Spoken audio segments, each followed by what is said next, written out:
Bien, je vais recevoir maintenant André Fougeroux, qui est expert responsable en environnement et biodiversité. Ça tombe bien, puisque nous parlons de biodiversité. Bonsoir, je suis ravi de vous recevoir.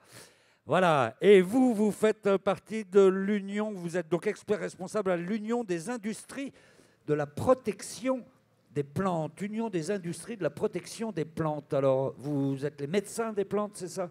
Alors, tout à fait, oui. Les plantes sont, comme les êtres humains, comme les animaux, sujettes à des maladies, à des insectes qui viennent les grignoter, à des mauvaises herbes qui viennent les embêter.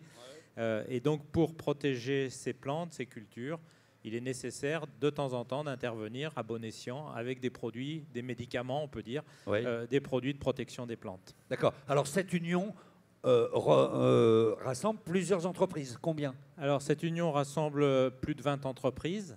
Donc qui chacune œuvre dans le développement de ces solutions de protection des plantes. D'accord. Quand on parle de protection des plantes, vous intervenez comme médecin. Vous faites plus de la prévention des maladies ou du traitement des maladies? Ben, écoutez, on fait tout. On fait tout.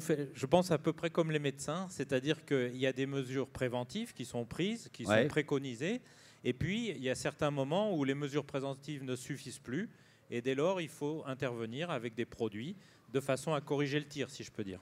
Mais c'est un problème qui se pose. J'ai du mal à m'imaginer pour les agriculteurs. Il peut arriver comme ça qu'ils aient des champs entiers qui tombent malades de quelque chose? Alors, absolument, oui. Vous avez le blé, par exemple. Vous pouvez avoir des épidémies de maladies, une maladie qu'on appelle la rouille. Vous avez sûrement entendu parler du mildiou de la pomme de terre, du mildiou de la vigne. Vous avez les pucerons qui peuvent arriver à certains moments. Et donc, par rapport à ça, ce qu'on appelle des bioagresseurs vont faire perdre du rendement, faire perdre de la production, faire perdre de la qualité sur les productions agricoles. Et donc, d'ailleurs, on estime qu'en France, c'est à peu près 30% de la récolte globale de la France, de la ferme France, qui disparaîtrait si on ne protégeait pas les plantes. 30% qui... Tout à fait. Ah d'accord. Donc, quelles sont les principales maladies et sur quel genre de plantes? Enfin, je suppose que tout Alors, sur toutes les plantes, en fait, on trouve des maladies plus ou moins importantes suivant les conditions climatiques. Hein. Oui. On trouve beaucoup d'insectes. Et puis, elles sont toutes en compétition avec ce qu'on appelle des mauvaises herbes, qui n'est pas un terme toujours très, très heureux, mais, ou des adventices, enfin des plantes qui vont être en compétition avec la culture. D'accord. Mais alors, justement, on parle là de biodiversité. Est-ce que la solution n'est pas dans la biodiversité aujourd'hui? Alors, en partie, vous parliez des méthodes préventives, et donc c'est un des volets que l'on étudie, c'est-à-dire que la biodiversité va contribuer à un certain équilibre naturel qui va limiter, réduire les risques de ces maladies, les risques de ces insectes. Donc il est absolument indispensable de la préserver. Donnez-nous quelques exemples concrets, que ça nous parle bien.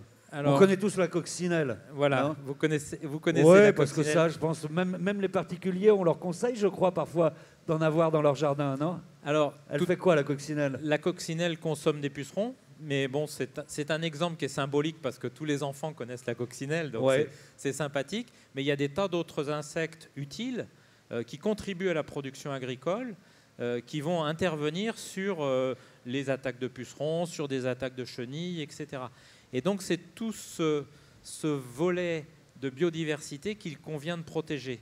Et juste à titre d'exemple, les adhérents de l'UIPP mettent en place un certain nombre de mesures sur des exploitations agricoles pour favoriser cette biodiversité, pour faire en sorte que ces équilibres naturels soient respectés au mieux et fonctionnent au mieux pour l'agriculteur. Ça veut dire quoi? Des variétés de plantes différentes ensemble? On peut aussi avoir un exemple concret là? Alors en fait, souvent ce qui se passe, c'est qu'on considère qu'on aménage la biodiversité en bordure des parcelles d'agriculteurs.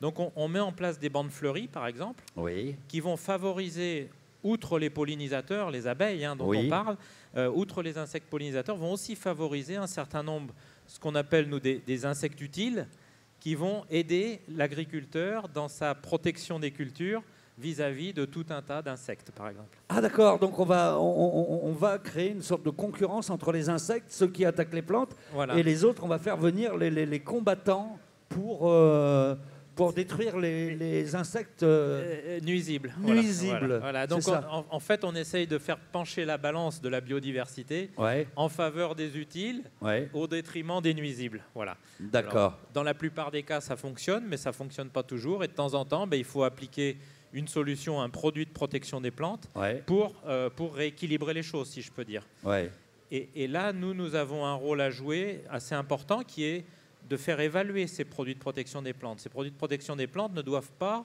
être nuisibles aux insectes utiles. bah oui, bien sûr. Et donc, on a, pour la mise en place de ces, pour la mise sur le marché de ces produits de protection des plantes, on est obligé d'assurer un certain nombre d'études. En général, les études durent environ une dizaine d'années pour montrer que l'usage de ces produits ne va pas avoir d'impact sur les insectes utiles. Et c'est à peu près, dans le développement d'un produit nouveau, c'est à peu près 40% des efforts qui sont faits pour démontrer que, bien utilisé, le produit ne nuit pas à la biodiversité.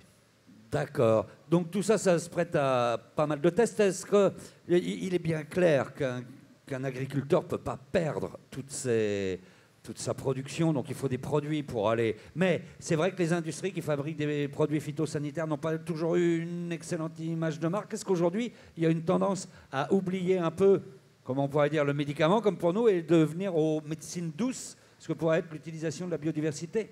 Alors, la tendance est là, de toute façon. La recherche de ce qu'on appelle des solutions naturelles, au maximum de les mettre en place. Ceci dit, pour l'instant, ça a des limites de nos connaissances en particulier. Donc, on n'a pas des solutions naturelles et biologiques dans toutes les situations. Donc, on est obligé de compenser, si vous voulez, de toujours réguler, comme on le fait pour l'homme d'ailleurs. Hein, oui, bien sûr. Par des solutions de produits de protection des cultures. Mais alors, ce sont des pratiques qui sont nouvelles aussi pour les agriculteurs. À ce moment-là, il faut les former, il faut... Tout à fait. Il faut les former, il faut leur montrer aussi. Leur montrer les bénéfices. Parce que... parce qu'ils ont leurs habitudes, vous voulez dire, et qu'ils ne sont pas forcément convaincus? Je crois qu'ils sont comme tout le monde, comme saint Thomas. Ouais. Il faut montrer pour convaincre.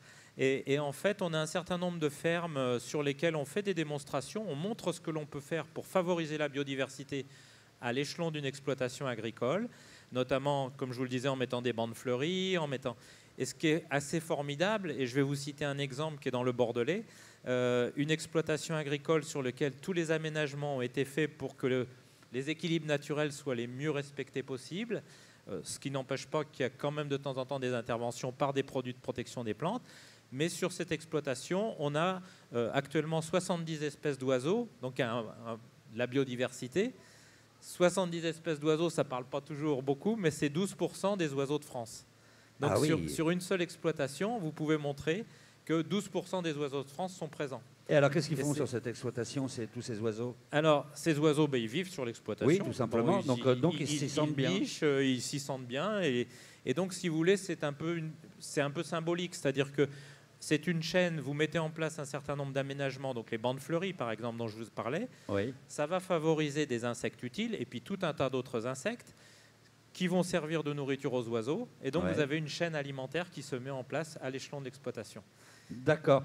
À l'échelon d'une grande exploitation, c'est applicable aussi?